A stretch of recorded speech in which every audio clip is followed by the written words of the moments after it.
Le Charan n'a connu que 2 générations, mais sa production s'est étalée sur 27 ans. Le nouveau modèle a récemment marqué l'histoire, et il est temps de voir s'il connaîtra le même succès que son prédécesseur. Le Volkswagen Charan n'était pas un pionnier dans son segment et le modèle a été introduit 11 ans après la première du premier Renault Espace, que beaucoup considèrent comme le premier monospace sous sa forme actuelle, et il a survécu jusqu'à sa fin en 2022. Lorsque les derniers monospaces classiques ont disparu du marché et que la production du Charan s'est également arrêtée. Le monospace allemand a joué un rôle majeur dans le développement du segment en Europe et a été l'un des modèles les plus appréciés de sa catégorie. De plus, nombreux sont ceux qui gardent un souvenir ému du premier Charan, produit pendant 15 ans. La seconde génération a duré 12 ans, ce qui constitue également un excellent résultat. La production de la Volkswagen Charan de deuxième génération a débuté en 2010 et elle n'a bénéficié que d'un seul restylage en 2015. L'extérieur a été légèrement modifié à cette occasion et l'intérieur encore moins, mais les changements sont si superficiels que la plupart des gens ne les remarqueront pas. Des modifications plus importantes ont été apportées à la technologie et aux équipements tout au long de sa production. En 2011, l'assistance au stationnement et l'accès sans clé ont été introduits. L'année suivante, un espace de rangement supplémentaire a été ajouté à la console de toit, ainsi qu'un nouveau système radio et multimédia et la transmission intégrale.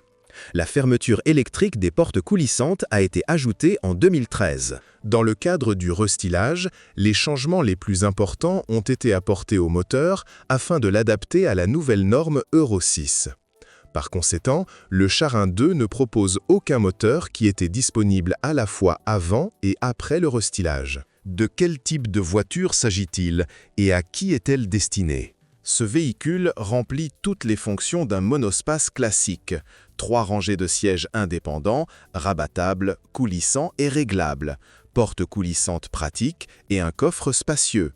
Il mesure 4,85 mètres de long et son empattement est de 2920 mm.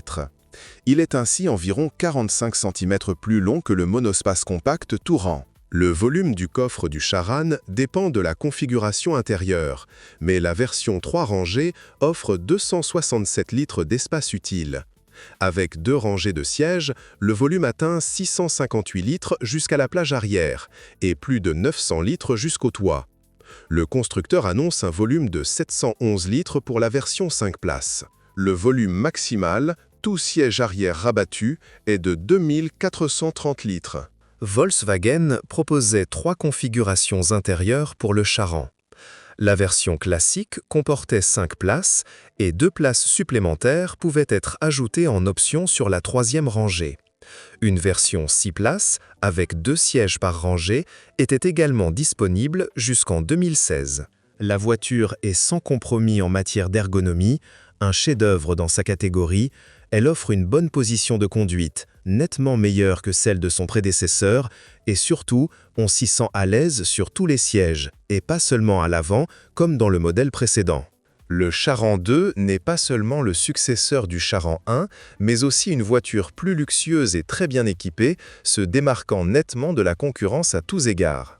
Alors que son prédécesseur proposait des versions abordables et plus onéreuses, même la version d'entrée de gamme du Charan 2 est d'une qualité de fabrication et d'un équipement irréprochable. Les versions haut de gamme, quant à elles, se rapprochent du luxe. Contrairement à son prédécesseur, le système de configuration intérieure a été modifié. Les sièges ne sont plus amovibles, mais se replient dans le plancher. Bien que cela prenne un peu de place une fois replié, je ne le considérerais pas encore comme un inconvénient.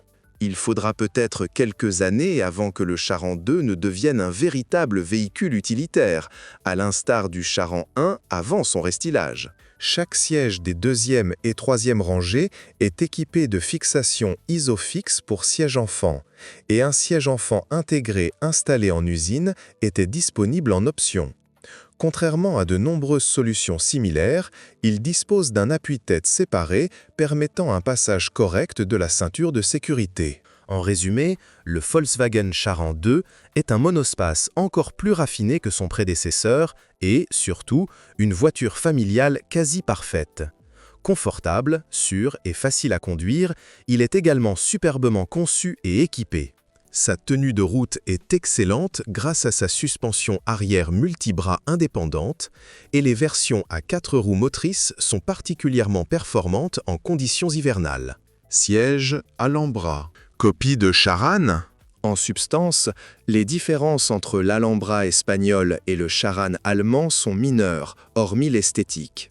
Cependant, le Volkswagen étant un modèle légèrement plus haut de gamme, l'Alhambra, par exemple, offrait un niveau d'équipement légèrement inférieur et n'a jamais été proposé en version 6 places. L'Alhambra était moins cher, mais Seat ne proposait pas ces options de personnalisation, les vendant sous forme de pack, tandis que les clients Volkswagen pouvaient choisir les options individuellement. Sous le capot, les deux voitures étaient équipées exactement des mêmes moteurs et de la même configuration de transmission. On peut donc supposer qu'elles sont techniquement identiques, ce qui est essentiel lors de leur achat et de leur utilisation, par exemple l'interchangeabilité totale des pièces mécaniques. Volkswagen Charan. Quels moteurs ont été installés? La gamme de moteurs du Charan est assez restreinte, seulement 3, mais 12 versions étaient proposées. Le moteur de base était le 1.4 TSI Essence, complété par le 2.0 TSI plus puissant.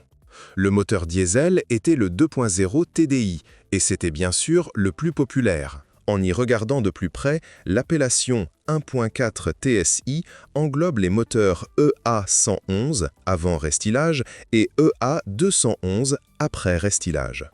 En pratique, il s'agit de deux moteurs différents, de conception presque entièrement distincte.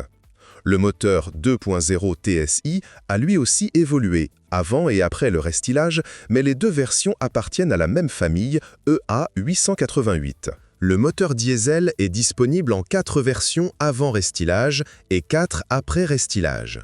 À l'instar du petit moteur essence, le moteur avant restylage appartenait à une famille différente, l'EA189 contre l'EA288 pour le moteur après restylage. Il convient également de mentionner que certains moteurs étaient proposés avec une boîte automatique DSG à 6 ou 7 rapports. La boîte à 7 rapports était destinée aux véhicules à 4 roues motrices, disponibles uniquement sur les moteurs diesel. Une boîte manuelle à 6 rapports était de série sur de nombreuses versions, et la traction avant était de série sur toutes les motorisations. Remarque, certains utilisateurs se plaignent des rapports de boîte DSG, régime moteur élevé sur autoroute. Le système à 4 roues motrices, appelé 4Motion chez Volkswagen ou 4Drive chez Seat, est un système doté d'un embrayage multidisque qui engage automatiquement l'essieu arrière. Quel moteur choisir? La gamme de moteurs essence propose 2 options incontournables, tous deux restylés. Le 1.4 TSI 211 est un moteur abouti, sans défaut majeur. Malgré sa cylindrée compacte, il offre de bonnes performances et une consommation raisonnable en conduite économique. Il est préférable de l'associer à une boîte manuelle, mais la boîte DSG se comporte également très bien à faible charge. Le second moteur essence performant est le 2.0 TSI, plus récent et plus puissant. Contrairement à son prédécesseur, il ne souffre pas de problème de consommation d'huile, est robuste et offre d'excellentes performances. Un Charan équipé de ce moteur atteint les 100 km/h en moins de 8 secondes. Fait intéressant, sa consommation est à peine supérieure à celle du 1.4 TSI, environ 10 à 11 litres 100 km. Une boîte de vitesse manuelle, la DSG6 et de série, serait un atout. En matière de moteur diesel, la règle du 550 à 50 s'applique. Les modèles récents offrent de meilleures performances, consomment légèrement moins de carburant, bien que leur consommation se situe généralement entre 6 et 7 litres 100 km, mais leur conception est plus complexe, et les plus puissants et modernes sont équipés d'un système SCR. Malgré le kilométrage généralement plus faible des modèles récents, restylés, les pannes de composants sont plus fréquentes. Il est donc impossible d'affirmer avec certitude que la version précédente ou la version restylée est meilleure ou pire. À mon avis, lors de l'achat d'un diesel, il faut privilégier l'état du véhicule et son kilométrage, idéalement inférieur à 200 000 km. Mais le choix du moteur en fonction de sa puissance est également crucial. Les moteurs de 115 chevaux manquent de dynamisme, mais leur souplesse est suffisante si l'on n'a pas besoin de performances élevées. Ils offrent un couple de 280 Nm, ce qui est modeste, mais équivalent à celui du 2.0 TSI moins puissant.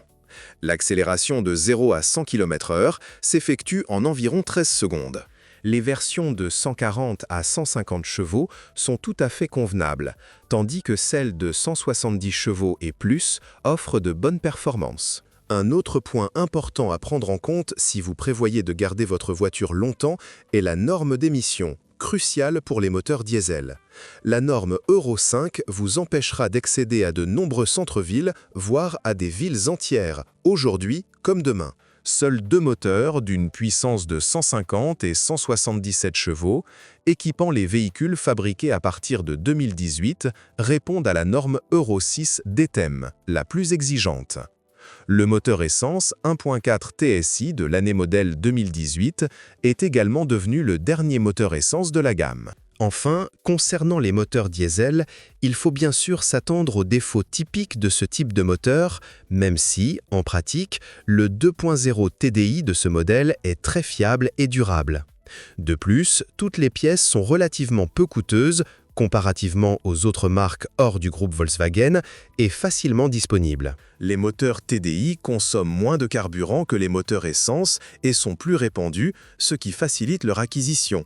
C'est pourquoi beaucoup de gens optent pour cette solution, et à juste titre. Défaut typique. La Charan 2 est une voiture d'une époque où l'électronique était omniprésente. Pourtant, pour les mécaniciens, elle ne pose aucun problème. Sa conception est irréprochable. La plupart des garages indépendants disposent du logiciel adéquat et les grossistes proposent un large choix de pièces détachées, y compris des pièces de rechange compatibles. Aucun moteur défectueux n'a été constaté après le restylage, et les modèles diesel bien entretenus atteignent facilement 500 000 km. Les voitures importées d'Allemagne sont généralement utilisées pour de longs trajets. Elles ne sont donc pas usées. Le Charan, surtout avant le restylage, présente quelques défauts mineurs. Le mécanisme de commande des portes latérales se casse, généralement par négligence, la suspension grince à cause de la saleté, les systèmes de sécurité fonctionnent de manière aléatoire et le système électrique n'est pas toujours stable. Il arrive que des problèmes proviennent de faisceaux de câbles endommagés par des fouines. Les conducteurs rencontrent également des problèmes avec les écrans tactiles. Parmi les problèmes les plus graves, les plus critiques, concernent la boîte de vitesse DSG et le volant bimasse. Les réparations, importantes ou mineures, sont généralement nécessaires après 200 000 à 250 000 km. Le deuxième problème majeur concerne le moteur 1.4 TSI d'avant le restylage. Lorsqu'il fonctionne correctement, il est excellent, mais il présente aussi des risques. Le turbocompresseur et la courroie de distribution peuvent tomber en panne et la consommation d'huile peut être importante. Avec une voiture équipée de ce moteur, il est donc essentiel de surveiller attentivement le niveau d'huile. Une situation similaire se produit occasionnellement avec le moteur 2.0 TSI, mais uniquement en début de production. On considère généralement que ce moteur ne présente aucun problème d'huile, mais jusqu'en 2013, des utilisateurs se plaignaient d'une perte de 0,5 à 1 litre d'huile entre les vidanges. Les moteurs diesel peuvent également présenter des pannes. Mais d'abord, après un kilométrage élevé, généralement autour de 300 000 km, et ensuite s'ils ne sont pas correctement entretenus. Enfin, comparés aux moteurs diesel d'autres constructeurs, les moteurs TDI sont généralement moins coûteux à réparer en raison de la disponibilité des pièces et de la bonne connaissance qu'en ont les mécaniciens. Il est important de noter que les moteurs diesel récents sont équipés d'un système SCR qui nécessite un appoint d'AdBlue. Malheureusement, le bouchon de remplissage se trouve dans le coffre, ce qui rend l'opération peu pratique. Pensez-y avant un long trajet, car vous devrez vider le coffre pour faire le plein. Coût d'exploitation. Plusieurs composants automobiles présentent des risques de panne coûteux. Le plus grave et le plus onéreux est la défaillance de la boîte de vitesse DSG. C'est pourquoi des vidanges d'huile régulières sont recommandées, environ 5 litres par vidange. Si vous ne cherchez pas à faire des économies, vous dépenserez environ 10 000 € pour la réparation de la boîte de vitesse et le remplacement de l'embrayage et du volant bimasse. Le kit d'embrayage et de volant bimasse coûte à lui seul entre 5 000 et 6 000 €, ce qui est peu probable. Il faut également prendre en compte la main-d'œuvre et les réparations supplémentaires, ce qui porte le total à environ 8 000 à 10 000 €. Par conséquent, si la boîte automatique ne vous importe pas particulièrement, optez pour une boîte manuelle, robuste et fiable. Un kit d'embrayage avec volant bimasse vous coûtera environ 2 500 à 3 000 €. Des embrayages avec volant monomasse sont également disponibles sur le marché. Un autre élément susceptible d'engendrer des dépenses plus importantes est la suspension adaptative DCC. Bien que durable, le remplacement des seuls amortisseurs coûte environ 5 000 €. Si l'on ajoute d'autres réparations, la facture peut atteindre 6 000 à 7 000 € pour une réparation complète de la suspension. Les moteurs diesel engendrent des coûts élevés, tout comme les pannes des modèles TSI d'avant restylage. Dans ce dernier cas, il est souvent nécessaire d'opter pour un autre moteur. Dans chacun de ces cas, posséder une Volkswagen présente un avantage considérable, la facilité à trouver un garage, y compris un garage spécialisé et, si nécessaire, un garage agréé. Il est important de noter que tout garage Skoda, Seat ou Audi prendra également en charge votre VW. Autre avantage, la facilité d'être accepté par un centre de réparation indépendant. Si les grands garages sont moins susceptibles de refuser votre véhicule, les petits garages privés le sont davantage. Aucun mécanicien ne se plaint des Volkswagen. La dimension standard des pneus est généralement 205/60e R16. C'est une dimension et un prix raisonnable, car les pneus de milieu de gamme coûtent environ 400 € pièce. Cependant, le Charan était équipé de jantes allant jusqu'à 20 pouces, la plus grande dimension étant 235/35e R20. Dans ce cas, il faut compter environ 600 à 700 € par pneu. Bonjour les amis. Vous cherchez une voiture d'occasion? Vous devez prêter attention au site web carm.pro. Carm.pro est grand catalogue de voitures, moteurs, boîtes de vitesse. Et le meilleur, c'est que vous pouvez trouver des informations sur les pannes de n'importe quelle pièce. Complètement gratuit. Allez sur le site web carm.pro et découvrez tous les éventuels points faibles des voitures d'occasion.